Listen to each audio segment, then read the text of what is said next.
दोस्तों इस वीडियो में आप देखेंगे एक्शन एडवेंचर से भरपूर एक धमाकेदार फिल्म की कहानी जो आप लोगों का भरपूर मनोरंजन करेगी, इसलिए वीडियो को पूरा आखिर तक जरूर देखें। चलिए अब कहानी शुरू करते हैं। फिल्म की शुरुआत में एथेंस राज्य में केविन नाम के गुलाम लड़ाके को दिखाया जाता है जो अपनी ताकत के बल पर कई सारे सैनिकों को लड़ाई में हरा देता है। ये देखकर एथेंस का सेनापति उससे कहता है, इसमें कोई शक नहीं कि तुम हमारे राज्य के सबसे ताकतवर गुलाम हो और इस लड़ाई में तुमने दुश्मन सेना के कई सैनिकों को मार के हमें युद्ध में जीत दिलाई है। लेकिन मैं अब खुद तुम्हारी ताकत परखना चाहता हूँ। अगर तुम मुझे भी हरा पाए तो मैं तुम्हें गुलामी से मुक्त करके अपनी सेना में शामिल कर लूंगा। केविन इसके लिए तैयार हो जाता है तो सेनापति उसकी और अपनी आंखों पर पट्टी बांधकर उससे मसाल से लड़ाई लड़ता है। हालांकि मसाल की इस लड़ाई की परीक्षा में भी केविन सेनापति को हरा देता है, पर सेनापति मक्कार होता है। वो केविन से किया वादा पूरा करने की बजाय उससे कहता है, तुम कितने भी ताकतवर क्यों ना हो, पर हो तो तुम गुलाम ही ना, इसलिए तुम्हें सेना में शामिल नहीं किया जा सकता। इससे केविन निराश हो जाता है और सेनापति से कहता है, मैं गुलाम पैदा नहीं हुआ था, गुलाम बनाया गया था। मेरी रगों में भी वही खून है जो आपकी रगों में है। पर सेनापति उसका उपहास करता है। इसी दौरान एक सैनिक वहां आता है और सेनापति से बताता है, हमारे महाराज ने अपने ही इकलौते बेटे की हत्या कर दी है। ये सुनते ही सेनापति और सैनिक भागे भागे अपने राजा के दरबार में जाते हैं जहाँ राजा के बेटे की लाश पड़ी होती है। सेनापति राजा से कहता है, महाराज आपकी दिमागी हालत ठीक नहीं लग रही है, आपने अपने ही बेटे सिंहासन के उत्तराधिकारी को मार डाला। राजा कहते हैं, हाँ, क्योंकि हमारे वंश में कई बार बेटों ने अपने पिता से राजगद्दी छीनने के लिए उनकी हत्या की थी, इसलिए मैंने इसे मार के मेरी राजगद्दी सुरक्षित कर ली है। सेनापति कहता है, महाराज ये आपका पागलपन है। अतीत में हुई एक दो घटनाओं को देखते हुए आपने शक के आधार पर अपने ही बेटे को मार दिया।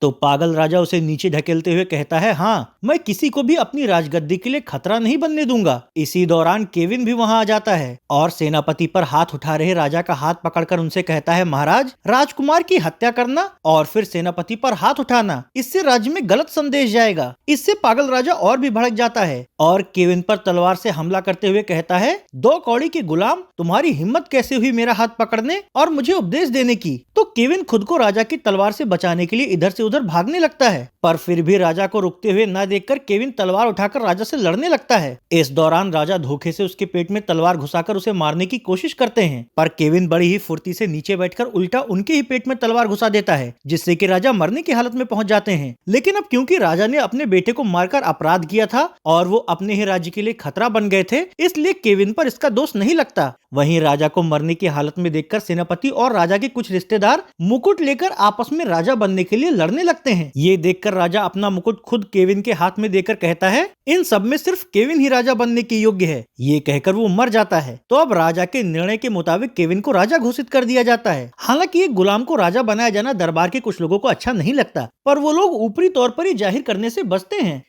इसके बाद मंत्री राजा को महल के हरम में ले जाता है, लेकिन केविन बाकी शासकों की तरह हरम की औरतों के साथ अय्यासी नहीं करता। वहीं पर उसकी मुलाकात राजमहल में ज्योतिष का काम करने वाली लड़की जारा से होती है। केविन उससे अपने शासन का भविष्य बताने के लिए कहता है, तो थोड़ी देर बाद जारा उसके पास जाती है। केविन उससे कहता है, पहले मैं समुद्री डाकुओं के साथ काम करता था, देखो अब मेरी किस्मत क्या कहती है। तो जारा उसे कुछ कार्ड चुनने के लिए देती है। केविन जो कार्ड चुनता है उसके आधार पर उसे बताती है कि कुछ बाधाएं आने वाली हैं। हालांकि केविन उसकी इस बात को हल्के में लेता है और महल में काम करने वाले गुलामों और दासों के पास जाकर उनसे कहता है, मैं तुम लोगों को आजाद करता हूँ, अब तुम लोग अपने मर्जी के मालिक हो। केविन के इस दरिया दिली से सभी गुलाम बहुत खुश होते हैं। वहाँ मौजूद मंत्री उनसे कहता है, महाराज ये क्या कर रहे हैं आप, दास रखना हमारे राजमहल का कानून और परंपरा है। तो केविन मंत्री से कहता है, लोगों को दास बनाने वाला कानून हमें अब नहीं चाहिए, सबको अपनी मर्जी से जीने का अधिकार होना चाहिए। इसके अगले दिन जब केविन घोड़े पर सवार होकर राज्याभिषेक के लिए जा रहा होता है तो प्रजा उसकी जय जयकार करती है। इस दौरान वो देखता है कि किले के परिसर में अधिकारी किसी को कोड़े मार रहे हैं। केविन उस आदमी से पूछता है, तुम कौन हो? वो आदमी कहता है, मैं प्राचीन देवता के मंदिर का एक पुजारी हूँ। यहाँ के राजा ने राज्य के एकमात्र प्राचीन देवता के मंदिर पर ताला लगवा दिया था क्योंकि उन्हें इसमें यकीन नहीं था। मैंने उनसे जब ये मंदिर खोलने की याचना की तो उन्होंने मुझे कोड़े मारने की सजा सुनाई। ये सुनकर केविन धर्म अधिकारियों से पुजारी को छोड़ देने के लिए कहते हैं। फिर यहाँ से केविन अपने राज्याभिषेक के लिए सेनापति और सैनिकों के साथ जनता के सामने ताजपोशी वाली जगह पर जाता है, जहाँ मंत्री उसे मुकुट पहनाकर उसके राज्याभिषेक की घोषणा करता है। हालांकि तभी वहाँ सैनिक के वेश में खड़े कुछ हथियारबंद लोग केविन पर तलवार से हमला करके उसे मारने की कोशिश करते हैं, लेकिन केविन बड़ी ही फुर्ती से उन्हें राजदंड से उछालकर पटक देता है। वहीं सेनापति उन हमलावरों से बिना कोई जानकारी लिए ही उन्हें मार डालता है। फिर यहाँ से वापस महल में जाने पर जारा केविन से कहती है, आज किसी षड्यंत्र के तहत तुम पर हमला किया गया था, क्या पता इसके पीछे कौन है। तुम्हें मेरी जरूरत पड़ेगी, क्योंकि मैं महल में हो रही साजिशों के बारे में पता लगा सकती हूँ। पर केविन इस बार भी उसकी इस बात को हल्के में ले लेता है।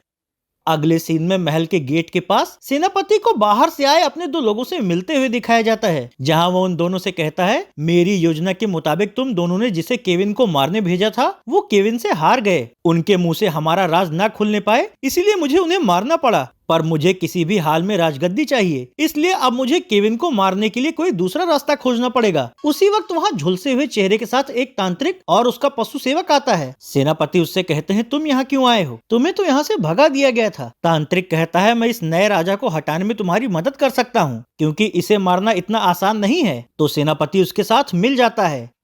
फिर योजना के मुताबिक तांत्रिक अपने जंगली सेवक के साथ डायन रानी के मकबरे में जाता है और ताबूत खोलकर रानी की डेड बॉडी पर तंत्र क्रिया करने लगता है। इस क्रिया में वो जैसे ही नरक की आग में अपने खून की कुछ बूंदे अर्पित करता है, डायन रानी की आत्मा नरक से वापस आ जाती है और वो जिंदा हो उठती है। तांत्रिक उनसे कहता है, महारानी, आपको मरे हुए 3000 साल बीत गए हैं। तब से दुनिया बहुत बदल गई है और जिस एथेंस पर आपका राज था वहाँ अब एक गुलाम राज कर रहा है, इसीलिए मैंने आपको जिंदा किया है। डायन रानी उससे पूछती है, लेकिन तुम कौन हो? तांत्रिक कहता है, मुझे अपना सेवक समझिए। भविष्यवाणी के अनुसार अमावस्या के दिन आप नरक का द्वार खोलकर धरती पर शैतान का शासन ला सकती हैं और आज से ठीक 1 हफ्ते बाद ही अमावस्या है। अगले सीन में केविन का महल दिखाया जाता है, जहां अपनी योजना के अनुसार सेनापति केविन से कहता है, महाराज, अब आपको एक रानी की जरूरत है। आज मैंने एथेंस की सबसे खूबसूरत लड़कियों को यहाँ बुलवाया है और मैं चाहता हूँ आप शादी के लिए उनमें से किसी एक लड़की को चुन लें। केविन उसकी साजिश से अनजान होता है, इसलिए उसके परामर्श पर वो लड़कियों को देखने लगता है। उन्हीं लड़कियों के बीच सेनापति ने डायन रानी को भी बुलाया हुआ होता है। जब केविन उसके पास पहुँचता है तो वो अपने काले जादू से उसके दिमाग में अपना सम्मोहन भर देती है, जिसके प्रभाव में आकर केविन शादी के लिए उसे ही चुनता है और जनता के सामने घोषणा कर देता है कि वो उसी से शादी करेगा। इससे सेनापति मन ही मन बहुत खुश हो जाता है, क्योंकि उसकी चाल कामयाब हो रही होती है। जारा भी वहाँ मौजूद होती है। उसका रिश्तेदार पुजारी उससे कहता है, केविन ने मुझे सजा से बचा लिया है, पर उसने जिस लड़की को पसंद किया है वो कौन है? जारा कहती है, पता नहीं। ये कहकर वो केविन के पास जाती है। केविन उससे पूछता है, मेरी पत्नी के साथ भविष्य कैसा होगा? तो जारा उससे एक कार्ड चुनने के लिए कहती है। हालांकि जैसे ही केविन एक कार्ड चुनता है, डायन रानी को डर होता है कि उसका राज खुल सकता है, इसलिए वो केविन को कार्ड चुनने से रोकते हुए कहती है, आज का दिन हमारे लिए बहुत खास है, तुम ये सब किसी और दिन कर लेना। ये कहकर उसे महल के अंदर ले जाने लगती है। हालांकि जारा केविन को रोकते हुए कहती है, तुमने जिस कार्ड पर हाथ रखा था वो मौत का कार्ड है, इसलिए तुम्हें सावधान रहना होगा। पर डायन रानी केविन से कहती है, ये सब बकवास है और मुझे लग रहा है इसको तुम्हें मेरे साथ देखकर जलन हो रही है। इस पर जारा केविन को समझाने की फिर से कोशिश करती है, पर वो भी डायन की बातों में आकर जारा को झिटकते हुए डायन के साथ महल के अंदर चला जाता है। फिर थोड़ी ही देर बाद केविन के शयन कक्ष से रानी के रोने और चिल्लाने की आवाज सुनकर मंत्री और कुछ अधिकारी उसके कमरे में जाते हैं, जहां रानी केविन की लाश पकड़कर बैठी हुई होती है। वो मंत्री से कहती है, इन्होंने यहाँ रखे प्याले से शराब पिया जिससे इनकी मौत हो गई। इस पर मंत्री चौंक कर उससे कहता है, ये कैसे हो सकता है? तो चालबाज रानी कहती है, शायद उस ज्योतिष औरत जारा ने जलन की वजह से प्याले में जहर मिला दिया था। आप लोगों ने देखा था ना कि कैसे केविन का मुझे चुनना उसे अच्छा नहीं लगा था। वहाँ खड़ा सेनापति भी रानी के साथ इस षड्यंत्र में शामिल होता है और रानी पर किसी को शक ना हो, इसलिए वो सैनिकों से जारा को पकड़वाकर गिरफ्तार करवा देता है। जनता केविन को बहुत पसंद करती थी, इसलिए उसकी मौत पर उसे देखने के लिए लोगों की भीड़ उमड़ पड़ती है। वहीं डायन रानी दिखावे के लिए झूठे आंसू बहा रही होती है। सेनापति रानी से कहता है, हमारी योजना कामयाब रही, तुमने इसे रास्ते से हटा दिया, अब हम साथ मिलकर राज करेंगे।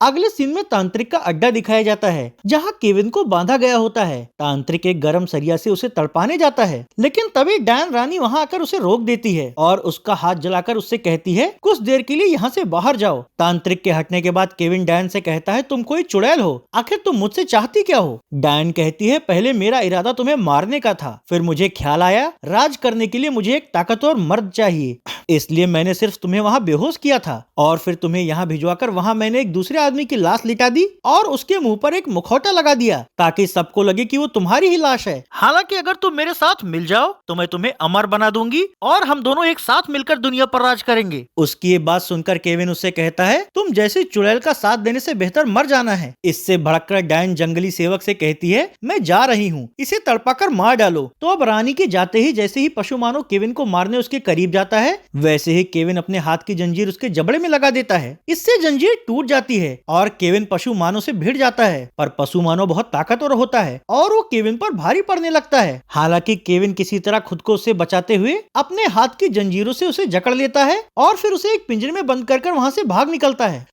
भागते वक्त रास्ते में उसे एक जगह पुजारी मिलता है और उससे कहता है, जो घटना हुई उससे मुझे शक था कि तुम्हारे साथ कोई धोखा हुआ है। वो लोग जारा को तुम्हारी हत्या के जुर्म में मौत की सजा दे रहे हैं। केविन कहता है, ये सब उस डैन रानी का कारनामा है, लेकिन मैं उसे मार दूंगा। पुजारी कहता है, उसे किसी हथियार से नहीं मारा जा सकता। ये सिक्का देखो, 3000 साल पुराना है, वो उस समय की है। उसका इरादा नर्क के शासक को यहाँ बुलाकर पूरी दुनिया को गुलाम बनाना है। इस पर केविन कहता है, लेकिन पहले हमें जारा को बचाना होगा। तो अब सामान लेकर किले के अंदर जा रहे एक ऊंट के नीचे लटककर केविन किले के अंदर दाखिल होता है, जहां सेनापति के निर्देश पर सैनिक जारा को सजा देने के लिए एक मंच पर ले जाकर बांध देते हैं। अंदर दाखिल हो चुके पुजारी और केविन ये सब देख रहे होते हैं और सबकी नजरों से बचते हुए वो दोनों महल के उस कमरे में जाते हैं जहां मुखौटा पहनाकर डेड बॉडी रखी गई होती है। वहां पहुंचकर केविन दोनों सैनिकों को मारकर बेहोश कर देता है और ताबूत से बॉडी निकालकर मुखौटा पहनकर खुद उसमें लेट जाता है। इधर किले के अंदर जारा को सजा देने और केविन के शरीर का अंतिम संस्कार करने की प्रक्रिया शुरू हो जाती है। इस दौरान ताबूत को बाहर लाया जाता है। जनता भी वहां इकट्ठा होती है।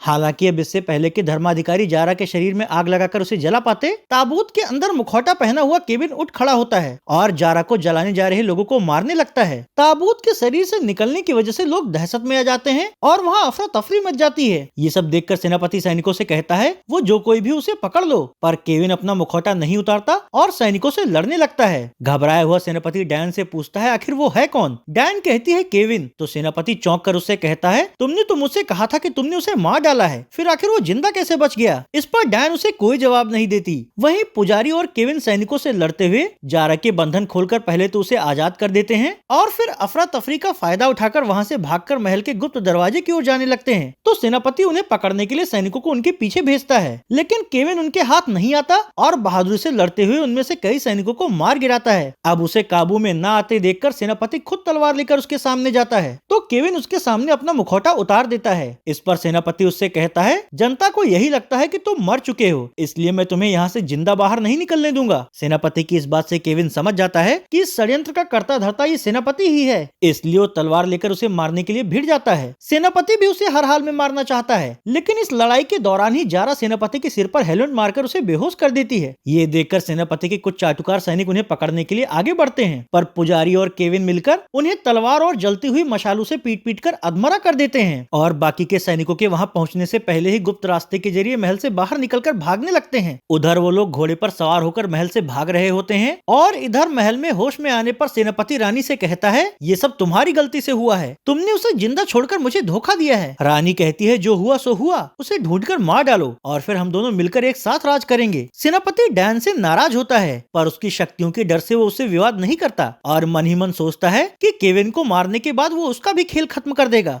अगले सीन में घोड़े पर सवार होकर राज्य से बाहर जा रहे केविन, जारा और पुजारी को दिखाया जाता है। चलते चलते ये लोग बंदरगाह के पास पहुंच जाते हैं, जहां पुजारी सबसे कहता है, हमें यहाँ से उत्तर की ओर जाकर बर्फ द्वीप खोजना होगा, वहाँ हमें प्राचीन देवता की पवित्र शक्ति मिलेगी, सिर्फ उसी से इस डैन को मारकर उसकी आत्मा को वापस नर्क भेजा जा सकता है। तो केविन उससे कहता है, पवित्र ऊर्जा सिर्फ एक मिथक है, आज तक कोई उसे नहीं खोज पाया है। इस पर पुजारी उससे कहता है, हमारे पास उसे खोजने के अलावा और कोई दूसरा विकल्प भी तो नहीं है, क्योंकि एक बार अगर डैन प्राचीन शैतान शासक को वापस लाने में कामयाब रही तो पूरा एथेंस राज्य बर्बाद हो जाएगा। ये सुनकर केविन उत्तर की यात्रा पर जाने के लिए तैयार हो जाता है, पर बर्फ द्वीप जाने के लिए उन्हें एक समुद्री जहाज की जरूरत होती है, इसलिए केविन वहाँ अपने एक समुद्री लुटेरे दोस्त से मिलता है। वो समुद्री लुटेरा केविन से कहता है, मैंने तो सुना था कि तुम मर गए। केविन कहता है, नहीं, मैं जिंदा बच गया हूँ और अब मुझे बर्फ द्वीप खोजने के लिए तुम्हारे जहाज की जरूरत है। लुटेरा कहता है, ठीक है, मैं तुम्हारी मदद करूंगा। उससे साथ चलने का वादा करके अब वो अपने आदमियों से एक जहाज तैयार करने के लिए कहता जाता है। अगले सीन में महल दिखाया जाता है जहाँ सेनापति रानी से कहता है, हमारे गुप्तचरों ने जानकारी दी है वो लोग बंदरगाह से एक जहाज लेकर उत्तर की ओर जा रहे हैं। डायन कहती है, इसका मतलब वो लोग बर्फ द्वीप खोजने गए हैं ताकि पवित्र ऊर्जा हासिल कर सकें, लेकिन तुम्हें हर हाल में उन्हें वो ऊर्जा शक्ति पाने से रोकना होगा, इसलिए जल्दी से जल्दी जहाज लेकर उनके पीछे जाओ। तो सेनापति कुछ सैनिकों के साथ जहाज पर सवार हो जाता है और डायन अपने जादू से तेज हवा चला देती है ताकि उनका जहाज तेजी से आगे बढ़ सके।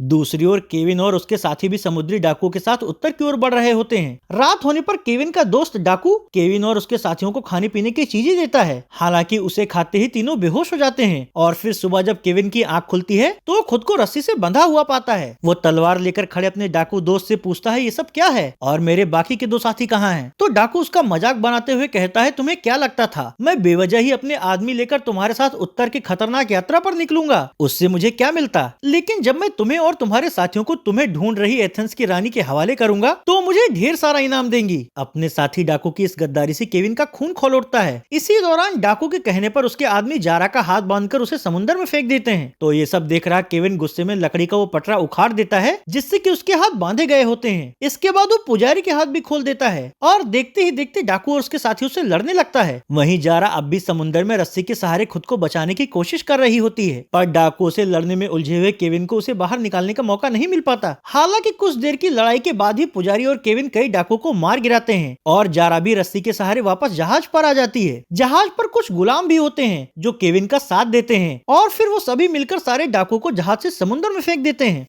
अगले सीन में राजमहल दिखाया जाता है जहां डायन रानी सहानुभूति हासिल करने के लिए जनता को संबोधित करते हुए कहती है, हम आपके प्रिय राजा केविन को मारने वाली उस जारा को ढूंढकर कड़ी से कड़ी सजा देंगे और मैं यहाँ की महारानी बनकर इस राज्य को तरक्की की ओर ले जाऊंगी। उसकी ऐसी लच्छेदार बातों से जनता बहुत खुश हो जाती है क्योंकि उनमें से किसी को भी उसकी असलियत नहीं पता होती। अगले सीन में फिर से केविन की जहाज को दिखाया जाता है जहां एक लंबी यात्रा के बाद वो लोग बर्फ द्वीप तक पहुंच जाते हैं। तो वहां जहाज से उतरकर वो लोग बर्फ द्वीप पर आगे बढ़ने लगते हैं जहां भारी बर्फबारी के बीच चलते हुए वो प्राचीन देवता के मंदिर तक पहुंच जाते हैं। उस मंदिर में उन्हें बर्फ से बने हुए प्राचीन देवता की मूर्ति का विशाल सिर दिखता है और उसके सामने बर्फ के पुतले में तब्दील हुए कई लोगों के शरीर भी होते हैं। ये सब देखकर मूर्ति से कुछ दूरी पर खड़ा केविन अपनी तलवार आगे करता है तो उसकी तलवार जमने लगती है जिससे वो लोग समझ जाते हैं कि मूर्ति के ज्यादा करीब जाने वाला जम जाता है। अब पुजारी एक कार्ड देखकर जारा से कहता है, इसके अनुसार प्राचीन देवता में विश्वास करने वाली कोई साफ दिल की लड़की ही मूर्ति के पास जाकर पवित्र ऊर्जा हासिल कर सकती है। तो जारा मूर्ति के पास जाने लगती है। हालांकि इसी बीच सेनापति भी सैनिकों के साथ वहां पहुंच जाता है तो केविन उससे लड़ने लगता है। इस लड़ाई के दौरान जो भी सैनिक मूर्ति के करीब पहुंचता है वो जम जाता है। वहीं जारा की प्रार्थना पर मूर्ति के मुंह से पवित्र ऊर्जा निकलकर जारा के मुंह के जरिए उसके शरीर में चली जाती है, जबकि केविन के सेनापति और उसके सैनिकों से लड़ाई जारी रहती है। साथ है गुलाम भी इसमें केविन का साथ दे रहे होते हैं। उधर जारा का शरीर पवित्र ऊर्जा की ठंडी शक्ति को बर्दाश्त नहीं कर पाता जिससे कि वो अचेत होकर गिर जाती है। हालांकि शक्ति मूर्ति के अंदर से निकल जाने की वजह से अब बर्फ में जमने का खतरा भी नहीं होता, इसीलिए पुजारी और केविन लड़ाई छोड़कर जारा के पास जाते हैं। जारा की ऐसी हालत देखकर पुजारी केविन से कहता है, पवित्र शक्ति धारण करने में इसके शरीर को थोड़ा वक्त लगेगा, तब तक हमें इसे इन दरिंदों से बचाना होगा। हालांकि जब सेनापति को ये पता चलता है कि जारा के अंदर की पवित्र शक्ति से वो डायन को मार सकता है तो वो जारा को हासिल करने के लिए केविन से लड़ने लगता है। इस पर केविन भी जारा को बचाने के लिए उससे पूरी ताकत से तलवार लड़ा रहा होता है, लेकिन धूर्त सेनापति तलवार से आगे की बर्फीले खंभों को काट देता है जिससे कि केविन खुद को बचाने में व्यस्त हो जाता है और इसी मौके का फायदा उठाकर सेनापति जारा को उठाकर बाहर की ओर भागते हुए बाकी के खंभे भी काट देता है। उन खंभों के गिरने से आगे की बर्फीली छत भी ढह जाती है। इससे केविन मंदिर के अंदर वाले हिस्से में ही फंस जाता है और बाहर नहीं निकल पाता। वहीं अंदर पुजारी भी घायल पड़ा हुआ होता है जो केविन से बताता है कि अगर जारा मर गई तो उसके साथ वो पवित्र ऊर्जा भी खत्म हो जाएगी, इसलिए तुम्हें हर हाल में उसे बचाकर उसके जरिए उस डायन को खत्म करना होगा। अगले सीन में जहाज से जारा को वापस ले जा रहे सेनापति को दिखाया जाता है जो उसकी शक्ति से गर्म आग को बुझते हुए देखकर कहता है, तुम्हारे जरिए मैं उस डायन को वापस नर्क में भेज दूंगा और फिर पूरे एथेंस पर सिर्फ मेरा राज होगा। इधर बर्फीली गुफा में घायल पुजारी मर जाता है। अब बाहर निकलने का कोई और रास्ता न देखकर केविन अपनी तलवार से वो बर्फीली मूर्ति तोड़ देता है। मूर्ति के टूटते ही उसके पीछे से समुद्र के पानी की तेज धार आती है जिससे वो बर्फीली गुफा ढह जाती है और केविन समुद्र के किनारे पहुंच जाता है। इधर सेनापति महल में पहुंचकर रानी से कहता है, काम हो गया है। तो रानी चंद्रमा देखकर कहती है, आज अमावस्या होने वाली है, मैं अनुष्ठान के जरिए शैतान शासक को नर्क से यहाँ वापस बुलाऊंगी। वो ये सब बता ही रही होती है कि तभी उसे नाव पर बैठकर महल की ओर आ रहा केविन दिखता है। तो उसे रोकने के लिए वो डैन किले के चारों ओर जादू से आग का घेरा बना देती है और फिर तांत्रिक के साथ अनुष्ठान वाली जगह पर चली जाती है। उधर केविन जब किले के चारों ओर आग का घेरा देखता है तो वो जहाज की रस्सी से झूलते हुए सीधा किले के ऊपरी हिस्से में पहुंच जाता है। इसी दौरान सेनापति जारा को लेकर डैन को मारने अनुष्ठान वाली जगह पर जाता है, जहाँ डैन आग के अंदर प्रवेश करके नर्क का द्वार खोलने के लिए अनुष्ठान कर रही होती है। ये देखकर सेनापति डैन को मारने के लिए जारा को भी उस आग में ढकेल देता है, पर उस आग से जारा मूर्छित हो जाती है। हालांकि अब तक केविन भी वहाँ पहुँच जाता है और वो मूर्छित जारा को संभालने लगता है, तो सेनापति केविन को मारने के लिए उस पर हमला करना शुरू कर देता है। पर केविन उसके हमलों से खुद को बचाते हुए जवाबी हमले में उसे एक खंजर से मार गिराता है। वहीं डैन का अनुष्ठान पूरा हो रहा होता है और एक शैतान में बदल रही होती है। ये देखकर जारा अपने मुंह से अपनी शक्ति केविन के शरीर में डाल देती है और केविन उस शक्ति के जरिए आग और डैन को नष्ट कर देता है। इसके बाद केविन फिर से राजगद्दी संभालकर जारा से शादी कर लेता है और इस तरह फैंटेसी फिल्म ही खत्म हो जाती है।